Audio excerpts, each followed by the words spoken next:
Wells, of course, was a very uncommon boy. And at the Todd School for Boys, he had an amazing theatre at his disposal, and he did many plays, produced them, adapted them, designed them, and of course starred in them. And the sort of climax of his time at Todd was a play called Winter of Discontent, in which at the age of 16 he played King Richard III, having compressed the play into something like 45 minutes, I think. But he even then, at that age, he had always intended this to be just the beginning of a bigger kind of scheme, which was the sort of thing that was later called by the Royal Shakespeare Company the Wars of the Roses. And so he was going to start with Henry IV, parts 1 and 2. And his interest in those plays was above all in the character of Falstaff, which is an extraordinary thing. For a 16-year-old boy, I have no evidence for this, but I suspect that he recognized the figure of Falstaff very strongly in his own father, Dick Richard Wells, who was a Champagne Charlie, is what John Houseman called him. He was a good old boy who loved to drink and to fraternize and to socialize. He was a hedonist at root, and he took his young son around the world. It probably wasn't immediately that Wells realized that his father was an alcoholic, but he was certainly a very serious and sustained drinker and a pleasure lover of every kind. And he educated the young Orson Welles in the ways of the world, the pleasures that are available to someone who has the money or the time or the inclination. As it happens, before Wells had actually conceived the idea of playing Falstaff, his father had died in striking circumstances, which is that the alcoholism was becoming a terrific problem. He was turning up at Wells's school to watch school plays and embarrassing everybody, shouting things out, and just generally being a drunk. And Wells's headmaster and mentor, Roger Hill, had given Wells some advice. He said, the way to deal with this problem of your father's is to refuse to see him until he stops drinking. Eventually and inevitably, he drank himself to death in a hotel room. And Wells always held himself guilty for that death. And of course, in Henry IV, Part 2, there's a great, great scene where Falstaff hastens up from Gloucestershire and rushes into Westminster Abbey for the coronation of the young king and hurls himself at him. And the king turns round and says to him, "I know thee not, old man." I've always thought among the most chilling phrases ever written, certainly amongst the most chilling phrases in Shakespeare.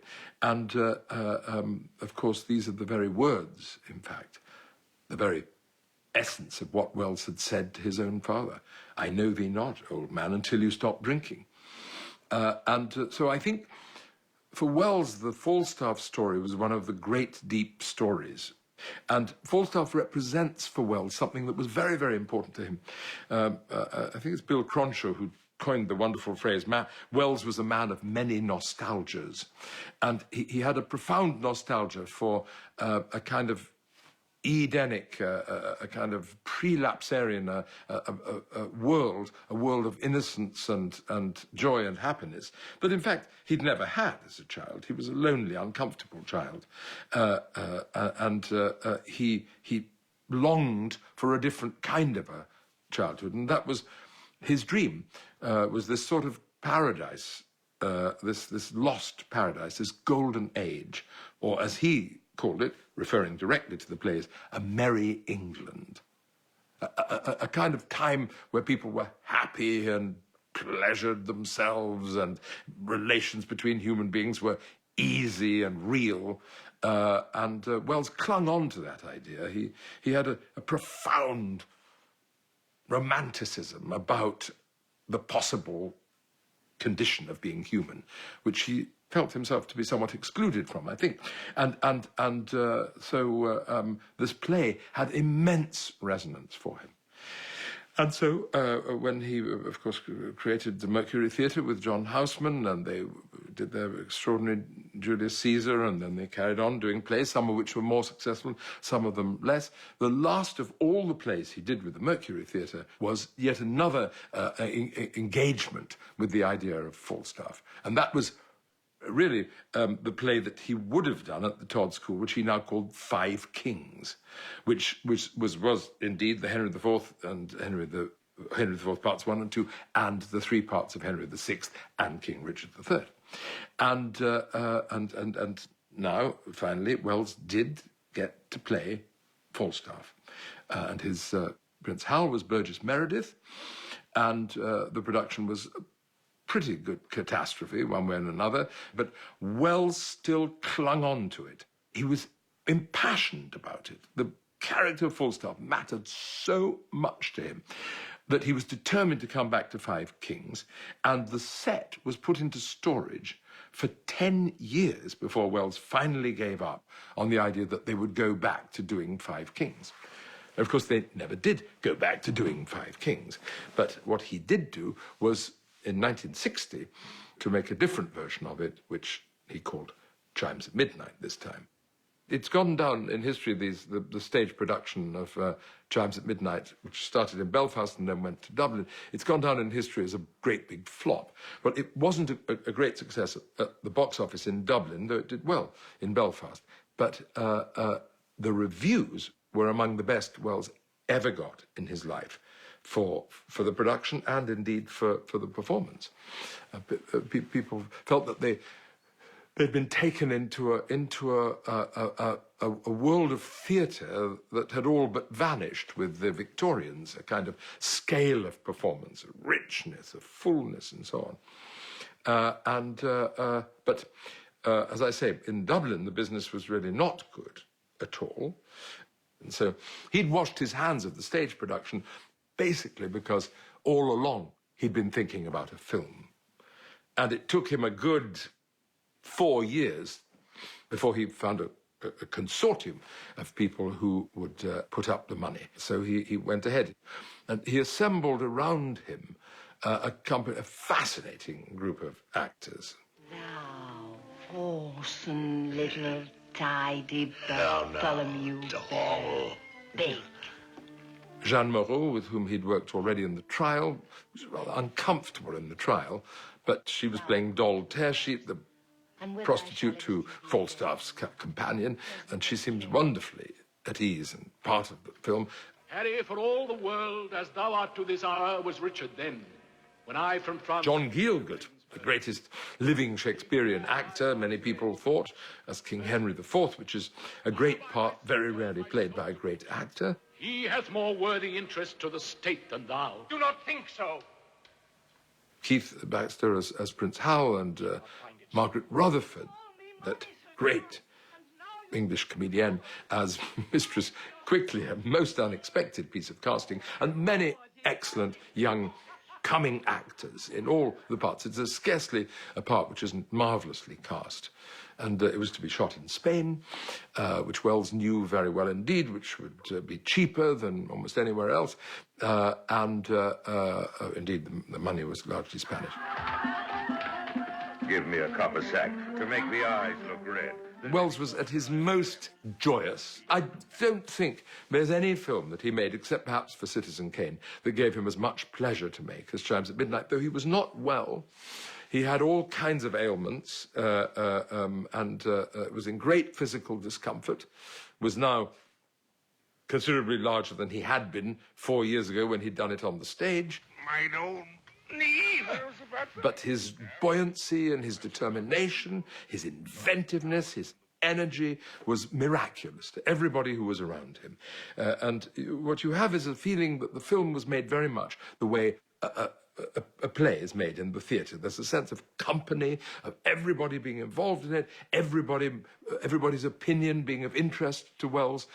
He always asked, the cameraman always pointed out that Welles always first asked the actors whether they were comfortable with what they were doing before he even really determined the shot. He had a general idea of what he wanted to do, but he found out first what the actors would invent, what they'd come up with, what made them feel best, and then he'd find a way of filming that. The days that we have seen. Do you remember, since we lay all night in the windmill in St. George's Field? No more of that, Master Shallow. 'Twas a merry night. What's very striking about the film, from its opening sequences, is how deeply melancholy it is. Welles is very much focused on the Falstaff of Part 2, of Henry IV, Part 2. The Falstaff of Henry IV, Part 1 is incredibly vigorous. And although Welles actually puts scenes from Part 1, including the robbery at Gad's Hill, into his film, the mood is dominated by what the title expresses, the melancholy of aging. That we have, that we have, that we have. In faith, Sir John, we have. Jesus, the days that we have seen. Welles also had a very extraordinary notion of the character of Falstaff, rather radical in a sense, not unprecedented, but he had a notion that Falstaff was a supremely good man. Now, many of us who have played the part or who have studied the plays would have a very different view of Falstaff. I myself would see Falstaff as a force of nature, as beyond good or evil. Simply, Falstaff is this massive conjunction of desires and appetite. It's as if Falstaff had come from an earlier, some sort of pagan civilization. That's my view. That's how I played him.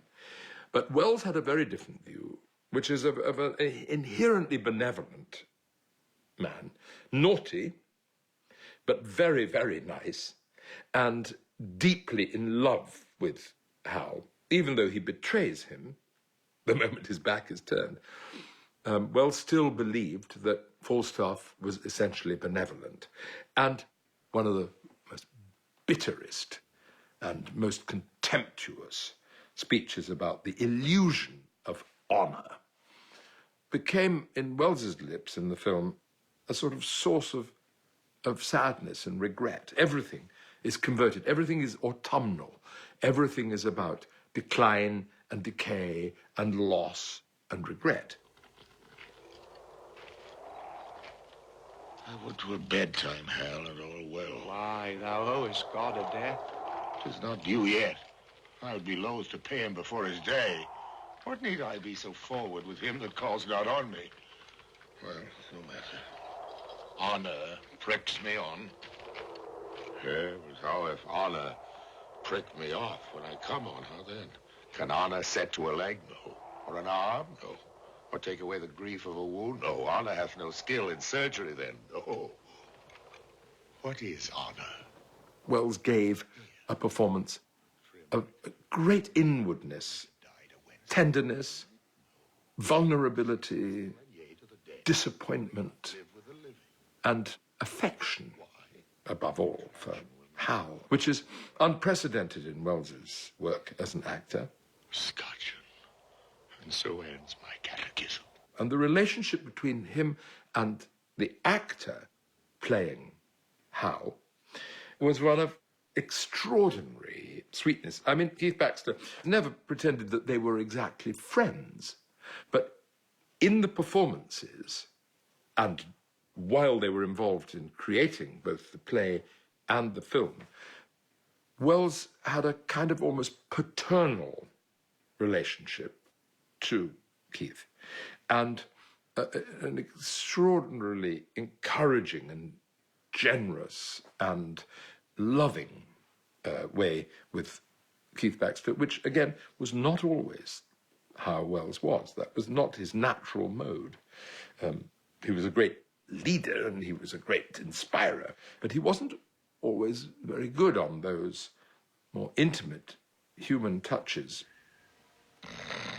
Oh, no, Hal. What time of day is it, lad? What the devil has thou to do with the time of day? What is so apparent on the screen is that Baxter adores acting with Welles. Welles adores acting with Baxter. There's a great complicité between them, which is palpable and which is a wonderful thing to see. He was very isolated as an actor. His performances are hermetic. They're self-contained. They're worked out cleverly and very forcefully executed. You see the character. Whereas here, you see the relationship. You see the electrical impulses passing between these two men. Thy love is worth $1,000,000. Thou owest me thy love. It's fantastic. And the film in which Hal is balanced between these two fathers, the real father, austere, cold, chilly, and death-obsessed. Can no man tell me of my unthrifty son? And the surrogate father, who is on the side of life. Pudding, a bag of flax. No abuse. That balance is wonderfully fun because John Gielgud, of course, was a wonderfully funny and racy and outrageous man. But his actual persona as an actor was one of extreme nobility. Almost all his performances contain an element of nobility in them. I know not whether God will have it so, that in his secret doom, out of my blood, he'll breed revengement and a scourge for me to punish my mistreadings. So Keith adored Welles and learned everything from Welles, or a great deal from Welles, but he always idolized Gielgud. He worshipped him, as many English actors did and still do. His genius, which he'd first exercised on Othello for making very inadequate settings look sumptuous, was at its height in Chimes at Midnight. But also he designed an immensely complicated set. He had it built, a model of the film, which involved extremely complicated perspective cheats, which the cameraman, the cinematographer, Edmond Richard, said was, as far as he was concerned, and all the crew thought, well, this is, an indulgence. They found out that it worked exactly as he said it would. His skill as a designer is sometimes somewhat understated. He had an extraordinary eye. And when I say eye, I don't just mean he had a good sense of framing a shot. He had a fantastic sense of the relationships, the ratios within the frame, which is unique. And imagine that he was creating all of that while at the same time playing the leading part in the film, although, of course, as we now know, he was very insecure about his acting, generally speaking, especially when he was acting in a film which he was directing himself. Wherever possible, he saved his close-ups and indeed reverses for when the other actors had gone. Sometimes he didn't even wear makeup when he was doing a scene with another actor when he was behind the camera. What he felt on Chimes at Midnight was, although he did do almost all his close-ups and reverses after the other actors had gone, he felt a tremendous sense of being embraced by the company. And John Gielgud told me that it was adorable being around Welles. Oh, I loved Orson. Orson was so wonderful, brilliant, charming and funny all the time. As always, Welles was working with a very minimal budget, and he had chosen locations which seemed, on the face of it, very unpromising, but he knew exactly how to make them look remarkable. So, for example, the scene in Westminster Abbey, the more penultimate scene in the film, which is looks extraordinarily impressive. It was a ruined, absolutely ruined building. There were only 2 walls left of it. And Wells, first of all, by just lighting, had managed to suggest the height of it, but also used in the foreground banners, would appear to be hundreds and hundreds of banners, to create a terrific sense of vertical energy. And again, for example, most famously of all, in the battle sequence, which is among the absolute climaxes of the film and one of the great achievements on film, I would say, of all film history. I think it's an astonishing sequence in which, consonant with Wells's idea that the film represents a decline from the world of chivalry into the modern world of dog eats dog kind of warfare, he shot this scene in the middle of a park in the middle of Madrid. For once, Wells actually didn't rely on the impulse of the moment. He absolutely had it all planned out, exactly what he needed for this sequence to make it work, with an understudy, a stand-in, as Falstaff in battle gear, in his full armour, weaving his way through the scenes.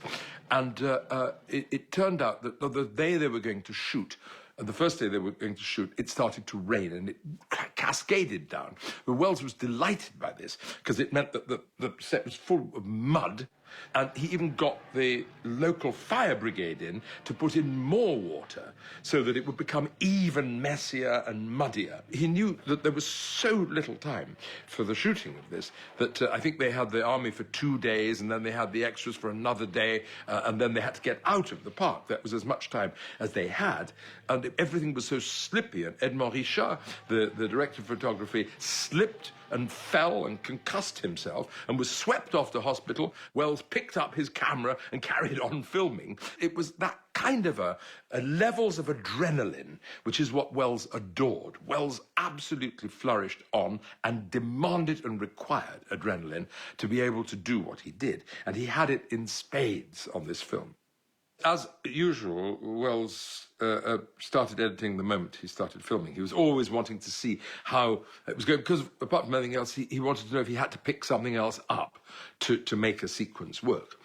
And one of his editors was a young chap called Fritz or Fred Muller, and Fred had worked with him before on The Trial, so he was used to the chaos of Wells's approach to editing. But he was experimenting in extraordinary ways. And, for example, the battle sequence, as Wells always said, if you'd just seen the footage, you would think, how can you make that into a scene? Because it was just random bits of things completely unconnected.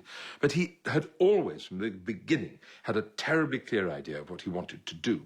But in order to create the sense of electric energy that is in that scene and the roughness and unpredictability of it, he started dropping every other frame to create that kind of jagged feeling about it. And it's an extraordinary scene to watch. That's such an extraordinary counterintuitive idea. But he applied it rigorously, and there it is, a profound innovation. Without technology, that's just a man and a razor blade and a bit of sellotape putting it together, you know. And that's what Wells was. At his heart, as he always said, he was an experimentalist at heart. Every film was an experiment. It was just an attempt to go about things in a different way and to see if something remarkable would come out of the process. As always, the financial pressure was immense. The idea was to finish filming by December '64, but that proved impossible. Wells therefore shot everything he could with the largest number of people up until Christmas, and then they resumed a little bit later. I think Keith Baxter was sent away to Tangier to sort of kick his heels until Wells was ready again and had raised extra money to finish the film, for which he needed, I think, $500,000. he was put in touch with Harry Saltzman, who, with Cubby Broccoli, was just at the beginning of shooting the James Bond films and therefore was very rich at the time, put in $500,000, and that saved the film. And the scenes that he shot were above all the scenes with Keith Baxter. They shot a lot of those scenes together, and the famous coronation scene, which they actually did save pretty well for the end. And many people have described, people who were there, especially the camera crew and Baxter, how extraordinarily emotional Welles was about that scene. The scene, of course, in which the king does say, "I know thee not, old man." I know thee not, old man. Fall to thy prayers.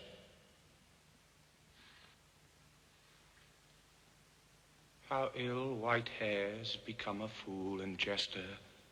And there is something quite extraordinary in Welles's performance at that moment. He expresses something so unexpected, which I'm not sure I even understand, but I acknowledge its authenticity completely, which is that when Hal banishes him,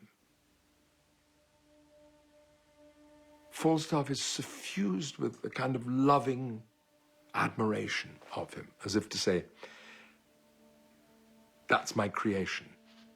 He can only do that because of what I taught him. I taught him to be a man, I taught him to be a king. It's an extraordinary thing. Again, I'm absolutely uncertain that that was what Shakespeare intended, but it's very remarkable, and everybody there felt it deeply, and he was in tears himself. Welles, not much given to crying at all, on screen or off, was very, very, very deeply shaken up. They all knew they'd done something extraordinary.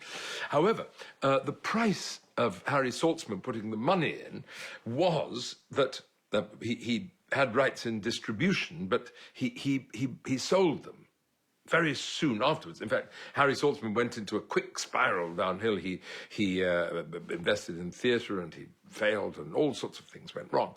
But Saltzman sold it off to various other people, broke it up.